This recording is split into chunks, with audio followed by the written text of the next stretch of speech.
મનરેગા કૌભાંડમાં મંત્રી બચુ ખાબડના પુત્રની ધરપકડ કરવામાં આવી। મનરેગા કૌભાંડમાં બચુ ખાબડના બંને પુત્રોની ધરપકડ થઈ છે।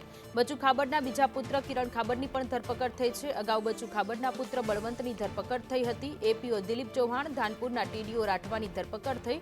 નાના પુત્ર કિરણની એજન્સીએ પણ નાણાં ચાઉ કર્યા। એજન્સીએ 7 કરોડથી વધુના નાણાં ચાઉ કર્યા હોવાના અહેવાલ અત્યારે સૂત્રોના હવાલેથી મળી રહ્યા છે।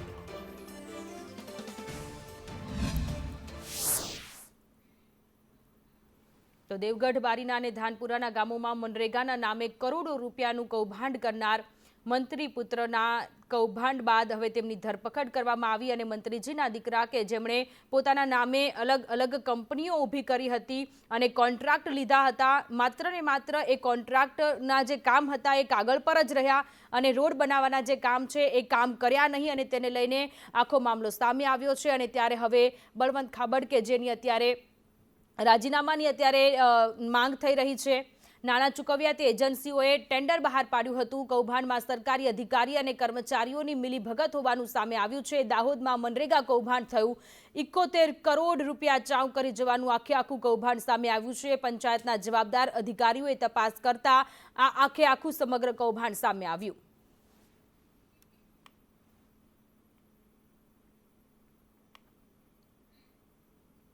દાહોદમાં મનરેગામાં કૌભાંડ મુદ્દે છોટુ વસાવાએ નિવેદન આપ્યું। આ મનરેગા યોજનાને મરેગા યોજના બનાવી દીધી છે।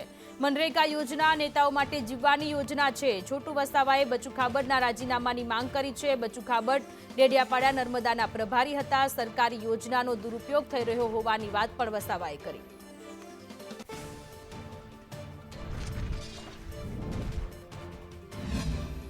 કેટલી જગ્યાએ આ નરેગા યોજના ચાલી છે ગુજરાતની અંદર, એ તો ગરીબો માટે મરેગા યોજના બનાવી દીધી છે અને નેતાઓ માટે જીવવા માટેની યોજના બનાવી દીધી છે એવું લાગે છે। તો સરકારે આના પર ધ્યાન આપીને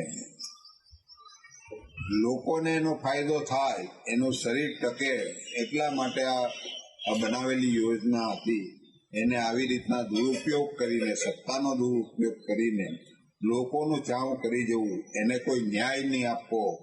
આજે પણ એ સરકારની અંદર બચુભાઈ ખાબડ ચાલુ છે, એને તે જ મિનિટે સસ્પેન્ડ કરીને બહાર કરો ને, એને કાઢી મૂકો ત્યાંથી, શું જરૂર છે?